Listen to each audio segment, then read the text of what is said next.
የሚገርማችሁ ኢትዮጵያ ገብቶ መኖር እኮ በጣም ነው የምፈልገውና ኢትዮጵያ ገብቶ ለመኖር ደግሞ አትሊስት ልጆች ይዛችሁ ስትሄዱ የምታርፉበት የራሳችሁ የሆነ ቤት ቢኖራችሁ ይመረጣል። ከዚህም ይዛችሁ የምትሄዱት ገንዘብ ከሆነ ጊዜ በላይ ማለቁ አይቀርም። ስለዚህ እሱን ወደ ቢዝነስ እንኳን የምትቀይሩበት የቢዝነስ ቦታ ያስፈልጋችኋልና አሁን ኢትዮጵያ ደውዬ አንዲት ጓደኛዬ ጋር እያወራሁኝ ነበረ። ኤዱ ትባላለች። ሶ ሪል ስቴት ላይ የሚሰራ አንድ በጣም የቅርብ ወዳጅ አለኝ። የሱን ስልክ ሰጥቼሽ ለምን ከሱ ጋር በደንብ አታወሩም እያለችኝ ነበረ። ቴም ሪል ስቴት ይባላል የሚሰራበት ሪል ስቴት ማለት ነው። አሁን ፒያሳ ላይ በጣም ትልቅ ዘመናዊ ግዙፍ ሞል እየገነቡ ነው። ሶ የንግድ ቦታዎችን እዛ ላይ አናግረሹ የራስሽ ማድረግ ትችያለሽ የሚመችሽ ከሆነ። ቤትም ደግሞ እየገነቡ ነው ሊሴ ትምህርት ቤት ጀርባ ፒያሳ ማለት ነው። ሶ አዳዲስ ፕሮጀክቶች ስላሏቸው እስኪ በደንብ አናግሪውና ደግሞ ያንቺን ሐሳብ ተወስኛለሽ እያለችኝ ነበረ። ሶ እስኪ አሁን ኢትዮጵያ እንግዲህ ማታ ነው። እስኪ ነገ እንጠብቅና እናንተም እንደኔው ሐሳቡ ካላችሁ ኢትዮጵያ ገብቶ የመኖር መስራት እሱን በደንብ አናግረ ነው ሐሳባችንን እንወስናለን ማለት ነው። ሶ ስደውልለት እንግዲህ ቪዲዮ ሰርቼ ያሳያችኋለሁ። ሃይ ዮርዲ፣ ሰላም ነው ወይ? አዎ ጓደኛሽ ነግራኝ ነበረ ባለው ነገር ላይ። ኦኬ እሺ። ሰላም አቤል፣ እንዴት ነህ? ይቅርታ ቅድም ረበሽኩ አይደለ? በፍጹም የሚገርምሽ ጥሩ ሰዓት ላይ ነበር የደወልሽው። ያው እየገባው ስለሆነ ወደ ቢሮ አንዴ ተረጋግቼ ላውራሽ ብዬ ስላሰብኩኝ ነውና ጥሩ ሰዓት ነው ዮርዲ የደወልሽው። በነገራችን ላይ ጓደኛሽም ትደውልልሃለች ብላ ኮንታክት አድርጋኝ ነበረ። ጥሩ ሰዓት ደውለሻል። ይኸውልህ አቤል ምን መሰለህ፣ ያው እንደሚታወቀው የሰው ሀገር የሰው ነው። ሰው እኔን ጨምሮ አብዛኛው ዲያስፖራ ወደ ሀገሩ ተመልሶ ሴትል አድርጎ መኖር ይፈልጋል። ያንን ለማድረግ ደግሞ የራስ የሆነ ቋሚ ቢዝነስ ያስፈልጋል፣ መኖሪያ ቦታ ያስፈልጋል ማለት ነው። እኔም ደግሞ ይሄንን እዚህ ሀገር ከመጣው ጊዜ ጀምሮ ለረጅም ዓመታት እያሰብኩበት ነበር ማለት ነውና አሁን ደግሞ ከኤዱ ጋርም ስናወራ ለምን ይሄንን ህልምሽን እውን አናደርገውም ብላ ስላለችኝ አሁን አንተ ጋር የደወልኩበትም ዋነኛው ምክንያት ይሄ ነው። ስለ ቢዝነስ ቦታችሁ ስለምትገነቡት ስለ አዲሱ ሞልና ስላለው እንግዲህ የቤት ግንባታ ሁኔታ በደንብ እንድታማክረኝ ስለፈለኩ ነው። በጣም ጥሩ ዮርዲ፣ እንግዲህ ያሰብሽው ሐሳብ በጎ ነው፣ ጥሩ ሐሳብ ነው። ያው እንግዲህ ያለንን አክቲቭ ፕሮጀክቶች ከመግለጼ በፊት ቴም ሪል ስቴት ማን ነው፣ ምን ነገሮችን ይሰራል የሚለውን ደግሞ ቀድሜ ብነግርሽ ጥሩ ነው። ያው ድርጅታችን ቴም ሪል ስቴት ይባላል። በኮንስትራክሽን ዘርፍ ለ10 ዓመታት በሪል ስቴቱ ዘርፍ ደግሞ ለ7 ዓመታት የቆየ አንጋፋ ድርጅት ነው። ታዲያ በዚህ 7 ዓመት ውስጥ 6 ፕሮጀክቶችን ያስረከበ ድርጅት ነው። ይህም ማለት በአንድ ዓመት ውስጥ አንድ ዲሊቨር አድርገናል ማለት ነው። እንደ ሪል ስቴት ሴክተር ስታዩ በ7 ዓመት 6 ፕሮጀክትን ማስረከብ ምንም የዲሊቨሪ ኢሹ የሌለበት በጥሩ ጥራት በጥሩ ኳሊቲ ያስረከበ ተቋም መሆኑን ያሳያል። ስለዚህ ዌልካም ብያለሁ። አንቺንም እንኳን ወደ ድርጅታችን መጣሽ። እንደጠየቅሽኝ ወደ ጥያቄሽ ለመግባት ያህል በዚህ ሰዓት ላይ ጥሩ የሚባሉ ፕሮጀክቶችን እጃችን ላይ ያሉ እንደው ለመጀመሪያ ያህል ፒያሳ አድዋ 00 ሙዚየሙ ጋር 4798 ካሬ ላይ ያረፈ ግዙፍ ሞል እያስገነባን ነው የምንገኘው። ስለዚህ ይህ ፕሮጀክት አንዱ ይሆናል። በእነዚህ ፕሮጀክት ላይ ያለውን መረጃ ብሰጥሽ ኢንተረስትድ ነሽ? እሺ፣ ፒያሳ ላይ ስለሚገኙ ሱቆች መረጃ ትሰጠኛለህ? በጣም ጥሩ ዮርዲ። እንግዲህ ያው ፒያሳ ከመርካቶ ቀጥሎ ትልቁ የንግድ ማዕከል ነው እንደሚታወቀው። ስለዚህ በዚህ ቦታ ላይ የንግድ ሱቅ ቢኖርሽ ምን ያህል አዋጭ እንደሆነ መገመት ትችላለሽ። ከዚህ በተጨማሪ ግን ፒያሳ ላይ ለ30 ደቂቃ ያህል ዞር ራሱ ካልሽ ምን ያህል የሰውን እንቅስቃሴ መረዳት ትችላለሽ። ከነዚህ በተጨማሪ ግን ፒያሳ ላይ በአዲስ አበባ መስተዳድር የሚገነባ 18000 መኪኖችን ማቆም የሚችል ግዙፍ ተርሚናል ይገኛል። ስለዚህ እኛ እየሸጥን ያለነው ሱቅን ከነገበያው ነው ማለት ነው። በዚህ ሱቅ ውስጥ ታዲያ 4798 ካሬ ላይ ሲያርፍ ከአንደኛ እስከ 5ኛ ፎቅ ያሉ የንግድ ሱቆች ይኖሩታል። በእነዚህ ሱቆች ላይ እንግዲህ አንድ ሱቅ ይኖርሻል ማለት ነው። ያው ፒያሳ ቆንጆ የቢዝነስ ኤሪያ ነው፣ ለንግድም የሚሆን ደግሞ አዋጭ ቦታ ነው። ግን ደግሞ እነዚህ የንግድ ሱቆች የአከፋፈል ሁኔታቸው ምን ያህል ነው፣ ቅድመ ክፍያውስ ምን ያህል ነው የሚለውን ነገር እስኪ በደንብ ንገረኝ። ጥሩ ጥያቄ ነው። ያው እንግዲህ ፒያሳ ጋር ያሉት ሱቆቻችን በዋጋቸው በፍሎር የተለያዩ ሲሆኑ ሁሉም የንግድ ሱቆች 20 ካሬ ሱቅ ነው ያላቸው። ስለዚህ በዚህ 20 ካሬ ሱቅ ውስጥ እንደ ፍሎር ምርጫሽ ዋጋው የተለያየ ይሆናል። ለምሳሌ ግራውንድ ላይ ጠቅላላ ክፍያው 7 ሚሊዮን ብር ሲሆን ቅድመ ክፍያው ደግሞ 2 ሚሊዮን 800 ሺህ ብር ነው። በተመሳሳይ አንደኛ ፍሎር ላይ ስንገባ ጠቅላላ ክፍያው 5 ሚሊዮን 500 ሺህ ብር ሲሆን ቅድመ ክፍያው ደግሞ 2 ሚሊዮን ብር ነው ማለት ነው። በተመሳሳይ ሁለተኛ ፍሎር ላይ 4 ሚሊዮን 800 ሺህ ጠቅላላ ክፍያው ሲሆን 1.5 ሚሊዮን ቅድመ ክፍያው ነው ማለት ነው። በመቀጠል ያው ሶስተኛ ፍሎር ላይ 4.2 ሚሊዮን ጠቅላላ ክፍያው ሲሆን ቅድመ ክፍያው ደግሞ 1.2 ሚሊዮን ብር ይሆናል ማለት ነው። ስለዚህ አራተኛና አምስተኛ ፍሎር ላይ አንድ አይነት ዋጋ ያስቀመጥን ሲሆን ይህም 3 ሚሊዮን 900 ሺህ ብር ነው። ቅድመ ክፍያው ደግሞ 900 ሺህ ብር ይሆናል ማለት ነው። ስለዚህ በ3 ሚሊዮን 900 ሺህ ብር 900 ሺህ ብር አሁን ላይ ብቻ በመክፈል የንግድ ሱቅ ባለቤት የምትሆኝበት እድል ይፈጠራል ማለት ነው። በነገራችን ላይ በውጭ የሚኖሩ ኢትዮጵያውያን ወደ ሀገር ውስጥ ኢንቨስት ማድረግን ሲያስቡ ሶስት ነገር አስበው ነው እንደምታውቂው ዮርዲ ኢንቨስት የሚያደርጉት። ያው የመጀመሪያው ቤተሰባቸውን ለማገዝ ለነሱ ገቢ ለመፍጠር ነው። ሁለተኛ ለራሳቸው ራሱ ገቢ ለመፍጠር ነው። ከዚህ ባሻገር ደግሞ መቼም በውጭ ኑሮ አይቀርምና ከስደት ህይወት ሲመለሱ እንደ ማረፊያ የሆናቸው ዘንድ የሚጠቀሙበት ነው ማለት ነው። ስለዚህ ጥሩ ገቢን የሚያመጣልሽ ራስሽን ደግሞ ብትሰሪበት ሊያዋጣሽ የሚችል የንግድ ሱቅን አመቻችተናል ማለት ነው። ስለዚህ ከነዚህ ውስጥ አንዱን መርጠሽ ሱቅ መያዝ የምትችል ይሆናል እንዳቅምሽ ማለት ነው። ሌላኛው ጥያቄ ደግሞ ምን መሰለ፣ እኔ ሀገሬ ላይ አሴት እንዲኖረኝ እፈልጋለሁ ወይም ደግሞ ጥሪት እንዲኖረኝ እፈልጋለሁ። ግን ደግሞ የኢንፍሌሽን ሁኔታ ወይም ደግሞ ይሄ ከዋጋ ጭማሪ ጋር ያሉ ነገሮች በጣም ይዘኛል ማለት ነውና እስካሁንም ደግሞ በነገሮች እንዳልወስን ያደረገኝ ሌላኛው ምክንያት ይሄ ነው። በእርግጠኝነት ይሄ የኔ ብቻ ሳይሆን የሌሎች ዲያስፖራዎችም ሀሳብ ይሆናል ብዬ አስባለሁኝ። ስለዚህ ከዚህ ጋር ያለውን ነገር እስኪ በደንብ ደግሞ መረጃ ስጠኝ። በጣም ጥሩ። በነገራችን ላይ በሪል ስቴት ዘርፍ ላይ ትልቅ እውቀት ያለሽ ነው የሚመስለውና ምክንያቱም አንዳንድ ሪል ስቴቶች እንደምታውቂው የግብአት ውጤት ሲጨምር ፕላስ ደግሞ ግብይቱ በዶላር ነው የሚሆነው እንደምታውቂው። ነገር ግን ወደኛ ወደ ቴምር ሪል ስቴት ስትመጪ ያው ግብይቱ ሙሉ በሙሉ በኢትዮጵያ ብር ነው። ስለዚህ ኤክስቼንጅ ሬት ጨመረ አልጨመረ አንቺ ላይ የሚፈጥረው ምንም አይነት ተጽዕኖ የለም ማለት ነው። ከዚህ ባሻገር ነዳጅ ቢጨምር እንደው ታውቂዋለሽ አሁን ላይ ያለው የዋጋ ንረትን ታውቂዋለሽ እና ሲሚንቶ ቢጨምር ብረት ቢጨምር በአንቺ በደንበኛችን ላይ ምንም አይነት ጭማሪ አይኖርም ማለት ነው። ስለዚህ ጠቅላላ ክሎዝድ አግሪመንት ነው የሚሆነው። ዛሬ ላይ በ3 ሚሊዮን 900 ሺህ የተዋልሹን ሱቅ ተጠናቆ እስክትረከቢ ድረስ 3 ሚሊዮን 900 ሺህ ነው ማለት ነው የምትከፊው።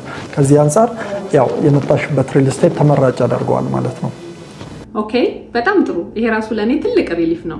ታዲያ የዘመናዊ ሞል በውስጡ ምን ይዟል፣ ለምን አገልግሎት ይውላል፣ ምን ያካተተ ነው የሚለውን ነገር ደግሞ እስኪ በደንብ አብራራልኝ።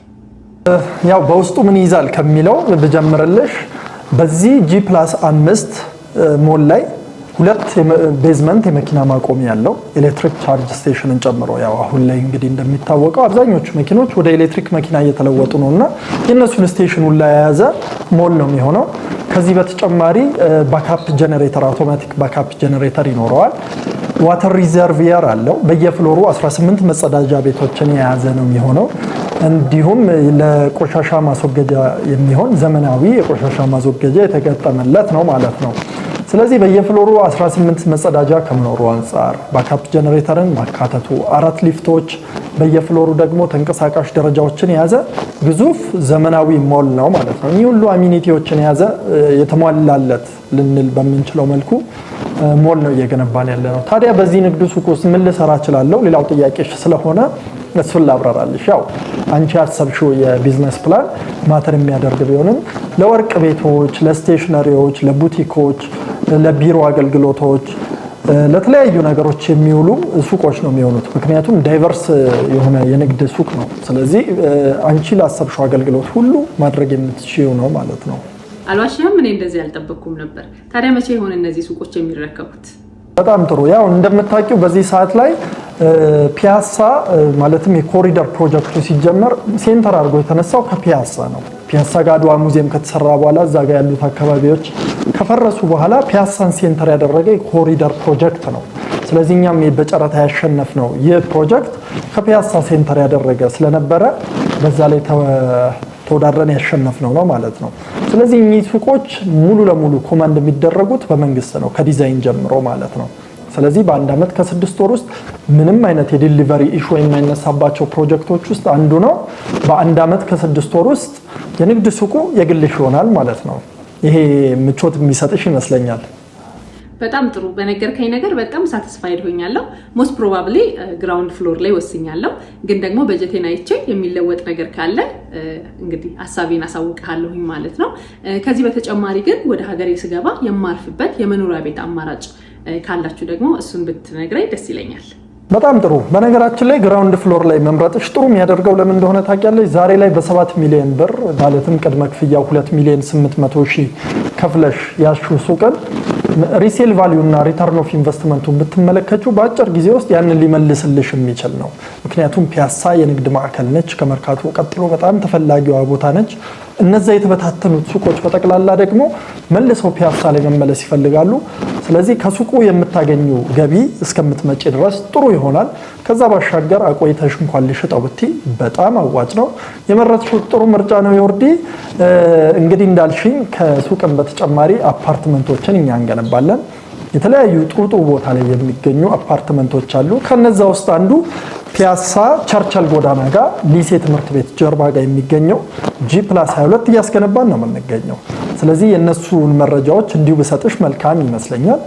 በዛ G+22 ውስጥ ከ66 ካሬ እስከ 142 ካሬ ስፋት ያላቸው ከባለ 1 እስከ ባለ 3 መኝታ የሆኑ አፓርትመንቶችን ይዘናል ማለት ነው። ስለዚህ በዚህ አፓርትመንት ውስጥ 66 ካሬው ጠቅላላ ክፍያው 6 ሚሊዮን 900 ሺህ ብር ሲሆን ዛሬ ላይ አሁን ላይ መክፈል የሚጠበቅባቸው 690 ሺህ ብር ብቻ ነው። ያ ማለት 10%። በመቀጠል 80 ካሬው 8 ሚሊዮን 400 ሺህ ብር ሲሆን አሁን ላይ መክፈል የሚጠበቅባቸው ደግሞ በተመሳሳይ 840 ሺህ ብር 10% ነው ማለት ነው።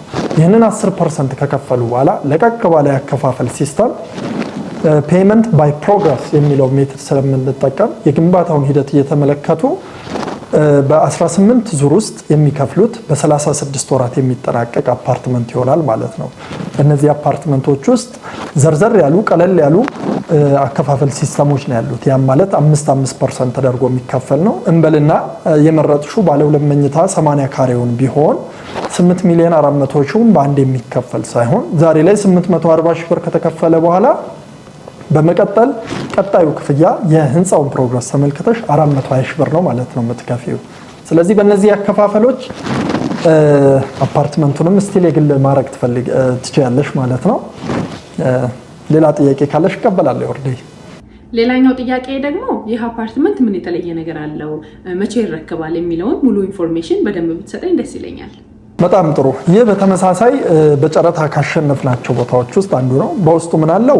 4 ሊፍቶች ይኖሩታል። ወደ ታች 2 ቤዝመንት የመኪና ማቆሚያ፣ ወደ ላይ ደግሞ ፖዲየም የሆነ የመኪና ማቆሚያ 2 ወደ ላይ ፍሎር ይኖረዋል ማለት ነው። አፓርትመንቱ የሚጀምረው ከ3ኛ ፍሎር ነው። ከ3ኛ እስከ 22ኛ ፎቅ ድረስ በተለያዩ ጥሩ ቪው ያላቸው፣ ይህም ማለት የወዳጅነት ፓርክን፣ ፍሬንድሺፕ ፓርክን፣ በተመሳሳይ ሞናርክ ሆቴል ወይም ወደ 4 ኪሎ አቅጣጫ የሚያየው ቪው፣ እንዲሁም ወደ ሊሴ ገብረ ማርያም የሚያየውና ወደ ፒያሳ የሚያይ 4 ቪዎች አሉ። ከነሱ ውስጥ መርጠሽ የተሻለውን መምረጥ ትችላለሽ ማለት ነው። እንዳልኩሽ በውስጡ 4 ፍሎር የሆነ 4 ወለል የሆነ የመኪና ማቆሚያ ያለው፣ በየፍሎሩ በቂ መጸዳጃና የቆሻሻ ማስወገጃ ቦታዎችን ያካተተ የጋራም ይኖረዋል ማለት ነው። ከዚህ በተጨማሪ ያው ሊፍቶች 4 ሊፍቶች ይኖሩታል። 2 ደረጃዎች አሉት። በቂ የውሃ ሪዘርቬር አለው። ስለዚህ እኚህ ነገሮች ሁሉ ያካተተ ዘመናዊ አፓርትመንት ነው ማለት ነው የሚሆነው። ይሄ የመኖሪያ አፓርትመንት እንደ ንግድ ሱቁ ጭማሪ የለው ወይስ የሱ የተለየ ነው? እስኪ ይሄንን ንገረኝ። በጣም የሚገርምሽ ይሄ እንዲያውም ቅናሽ አለው። ለምን እንደሆነ ነግርሻለሁ ወደ ኋላ ላይ። ነገር ግን 10%ን ብቻ ሳይሆን ምንም አይነት ኢንፍሌሽን የለውም። ጥያቄሽን በቀጥታ ለመመለስ ያህል ምክንያቱም የግብአት ውጤት ቢጨምር ሌላ ነገር ቢጨምር በውሉ ውስጥ የተካተተው ቃል በቃል ለመድገም ያህል የግብአት ውጤቶች ቢጨምር ደንበኛችንን ወይም ገዢውን አይመለከተውም ይላል። ስለዚህ ምንም አይነት ጭማሪ የለውም። ዛሬ ላይ የተዋልሽው ባለ 3 መኝታውን ከሆነ 130 ካሬውን የሱን ፊክስድ ፕራይስ ትከፍያለሽ ማለት ነው። ምንም አይነት ጭማሪ አይኖርብሽም ማለት ነው። ያው ተመሳሳይ ነው። እሺ አቤል እንግዲህ ያው ታውቃለህ እኔ ሰፋ ያለ ቤተሰብ ነው ያለኝ ስለዚህ ባለ 3 መኝታ 142 ካሬ ላይ ያለውን አፓርትመንት መርጫለሁኝ ማለት ነው ሌላ የሚለወጥ ሐሳብ ካለ በደንብ ከባለቤቴ ጋር ዲስከስ አድርግበትና አሳውቀሃለሁኝ ለአሁኑ ግን ባለ 3 መኝታ 142 ካሬ ላይ ያለውን ወስኛለሁ ማለት ነው አውቃለሁኝ ቢዚ እንደሆንክ ግን ደግሞ እኔ ያላነሳሁት አንተ የምትነግረኝ ነገር ካለ እባክህ ኦኬ በዝርዝር ለመንገር ያህል በነገራችን ላይ የመረጥሽው ምርጫ ባለ 3 መኝታ 142 ካሬውን ነው ያ ማለት ጠቅላላ ክፍያው 14 ሚሊዮን 910 ሺህ ብር ነው ስለዚህ ዛሬ ላይ መክፈል ያለብሽ ሁሉንም አይደለም 10% ብቻ ነው 1.4 ሚሊዮን ብር ማለት ነው በመቀጠል ግን ከዛ በኋላ የሚመጡት 5% ክፍያዎች ነው የሚሆኑት ይሄም እንግዲህ ወደ 700 ሺህ ገደማ ነው የሚሆነው ስለዚህ እነዛን ክፍያዎች በህንጻው ፕሮግረስ የተከተልሽ የምትከፍያቸው ይሆናል ማለት ነው ቤቱን መቼ ነው የምትረከበው በ3 አመት ውስጥ የምትረከቢው ነው ስለዚህ አሁን ላይ ፕሮግረስ ያደረገ ነው ኦሬዲ ትራይስ ኤክስካቬሽን ያለቀለት ፕሮጀክት ነው እንግዲህ ያንቺን ግብይት ሳንጀምር እኛ ኦሬዲ ኮዲው ስራውን ጀምረናል ማለት ነውና በ3 አመት ውስጥ የሚረከብ ነው ነገር ግን ከሊሴ ውጪ ደግሞ እንደ ተጨማሪ ሊጨምርልሽ የምችለው በአያት አደባባይ ጋር 85% የደረሱ አፓርትመንቶች እንዲሁ አሉን በአያት ሎሚያድ ጋር 40% ኦሬዲ የደረሰ ፕሮግረስ ላይ ያለ ጥሩ አፓርትመንቶች እንዲሁ አሉን ማለት ነው ስለዚህ እንደ ምርጫሽ የምትወጂው ሎኬሽን መምረጥ ትችላለሽ ማለት ነው ከአያት ውጪ ደግሞ በጋርመንት በሶማሌ ተራ እንዲሁም በሌሎች ሳይቶቻችን ላይ የሚገኙ አፓርትመንቶች አሉን እነሱን ዝርዝር እንዲሁ ማሳወቅሽ ይሆናል ሌላው ነገር ግን ያው ግብይትን ስትፈጽሚ ትንሽ ግራ እንዳያጋባሽ እሱ ላይ ጨመር ባደርግልሽ ለአንቺ የተሻለ ነው ምክንያቱም በውጪ እንደመኖርሽ ከኛ ጋር ግብይቱ እንዴት ነው መፈጥሪው ወደ ኢትዮጵያ መተሽ ነው ወይ የሚለው ትንሽ ግራ ሊያጋባሽ ይችላል ብዬ ነው ልክ ነኝ አይደል እንደ ይወርዲ ባይገርም አሁን የነገርከኝ ቀጣይ ጥያቄ ነበረ ጥሩ ስለዚህ ምን አለ መሰለሽ አሁን አከፋፈሉን እንዴት ነው መከፍለው ግብይቱንስ እንዴት ነው መፈጽመው ነው 3 አይነት መንገዶች አሉ ወደኛ ሪል ስቴት ስመጪ አንደኛው ራሱ ገዢው በሀገር ውስጥ የሚገኝ ከሆነ ቀጥታ መጥቶ ከኛ ጋር ኮሙኒኬት ከታች ባደረግነው ስልክ ቁጥር ላይ ይደውሉልንና መረጃ ከተለዋወጥን በኋላ ወደ ኦፊሳችን መጥተው ሳይታችንን ጎብኝተው ግብይት የሚፈጽሙበት ውል የሚፈራረሙበት ስርዓት ያለን ይሆናል ከዚህ በመቀጠል ግን በውጭ የሚኖሩ ሰዎች ከሆኑ እና እዚሁ ሀገር ላይ ደግሞ ወኪል ያላቸው ከሆነ እኛ በዋትስአፕም ታች ባለው ስልክ ላይ በቴሌግራም በዋትስአፕ በሌሎች መንገዶችም እንዲሁ ኮሙኒኬት አድርገን ከነሱ ጋር መረጃ ከተለዋወጥን በኋላ በመቀጠል የነሱ ወኪል ወደኛ ቢሮ ይመጣና ግብይቱን በወኪላቸው በኩል መፈጸም ይሆናል ማለት ነው ከዚህ በተጨማሪ ግን ሶስተኛው መንገድ የሚሆነው ወኪልም ከሌላቸው በሀገር ውስጥም የማይኖሩ ከሆነ ሶስተኛው መንገድ ነው ማለት ነው ስለዚህ እሱ ደግሞ ከሆነ ኮሙኒኬሽኑን አሁንም በተለመደው እታች ባለው ስልክ ላይ ከተለዋወጥን በኋላ መረጃ በመቀጠል ያው እንግዲህ ወደነሱ ኢሜል አታች እናደርግላቸዋለን ይመለከቱትና ያንን በዲኤችኤል ፊርማውን የሚያከናውኑበት ስርዓትን አመቻችተናል ማለት ነው ግብይታቸውንም እንግዲህ አካውንት አለን ስዊፍት ኮድ አካውንት በዛ አካውንት ላይ መፈጸም ይችላሉ ማለት ነው ስለዚህ እነዚህን 3 መንገዶች ተጠቅመው ግብይትን መፈጸም ይችላሉ ከሶስቱ ለአንቺ የትኛው ነው የተመቸመው ነው ወኪል አለሽ እዚሁ ሀገር ላይ እንግዲህ እነማዘር መጥተው የግራውንድ ፍሎሩን እና የባለ 3 መኝታ ቤቱን ቅድመ ክፍያና ሁሉን ከናንተ ጋር ይጨርሳሉ ማለት ነው ሰው ነገ እነሱ ይመጣሉ መልካም ስለዚህ እናትሽ ወደ ኦፊሳችን መጥተው ያለውን ነገር በዝርዝር ካዩ በኋላ ከነሱ ጋር የምንጨርስ ይሆናል ማለት ነው ሌላ የቀረ ጥያቄ ከሌለ እንግዲህ እስቲ ካንቺ ልጠብቅ ጥሩ ቆይታ ነበረን እኔም እንግዲህ በጣም የረጅም ጊዜ ህልሜ አገሬ ላይ ኦን ሆኖ አይዋለሁኝ ብዬ ተስፋ አደርጋለሁኝ በአሁን ሰዓት እንደዚህ አይነት በጣም ታማኝ ድርጅቶችን ማግኘት እውነት ለመናገር ከባድ ነው እኔም ብቻ ሳይሆን በጣም አብዛኛውን ዲያስፖራ የሚያሳስበው ይሄ ነገር ነው ምክንያቱም እዚህ ሀገር በቀላል አይደለም ገንዘብ የሚገኘው በጣም ደክመህበት ነው ሰው እንደዚህ አድርገህ ደግሞ ኢንቨስት የምታደርገውን ገንዘብ እንዲሁ እንደ ሜዳ ዝም ብለን እንደዋዛ ሜዳ ላይ መበተንና መጣል በጣም ከባድ ነው ስለዚህ እንደዚህ አይነት ታማኝ ድርጅት በማግኘቴ በጣም ደስ ብሎኛል ለዩቲዩብ ተመልካቾችም ደግሞ በጣም ጥሩ ነገር ሼር እንዳደረኳቸው ተስፋ አደርጋለሁኝ ስለዚህ ከኔም ቤተሰብ የሚመጣ ሰው በጣም በእርግጠኝነት ትረስት አድርጓችሁ ልቡን ጥሎ እምነቱን ጥሎ እናንተ ጋር ግብይት መፈጸም ይችላል ማለት ነው በጣም አመሰግናለሁ በጣም ደስ ብሎኛል በእውነት ካንቺ ጋር ያረኩት ቆይታ በጣም ጥሩ ነው ስለሰጠሽኝ ጊዜ በጣም ነው ማመሰግነው በሌላ ጊዜም እንዲሁ መረጃ የምንለዋወጥ ይሆናል በነገራችን ላይ አሁን ለአንቺና ባንቺ ለሚመጡ ደግሞ ትንሽ ቅናሽ ማድረግ ያለብን ይመስለኛልና ያው ዮርዲ ብለው ለሚመጡ ሰዎች በጣም ለአጭር ጊዜ የሚሆን ቅናሽን አሁን አዘጋጅተናል ስለዚህ በአፓርትመንቶቹ ላይ 30%ን ብቻ መክፈል የሚችሉ ከሆነ ከጠቅላላው ክፍያ 30% ማለት ነው የ25% ቅናሽ እናደርጋለን። ያው እንግዲህ ይሄ ቅናሽ የሚመለከተው በአፓርትመንት ቤቶቹ ላይ ብቻ ነው። ስለዚህ እሱን ከግምት ውስጥ አስገቢ። ይሄ ጥሩ አትራክት የሚያደርግ ይመስለኛል ለኦዲየንሶችም። በጣም ነው የማመሰግነው። እሺ አቤል ባባይ መልካም ቀን። ሰላም ባይ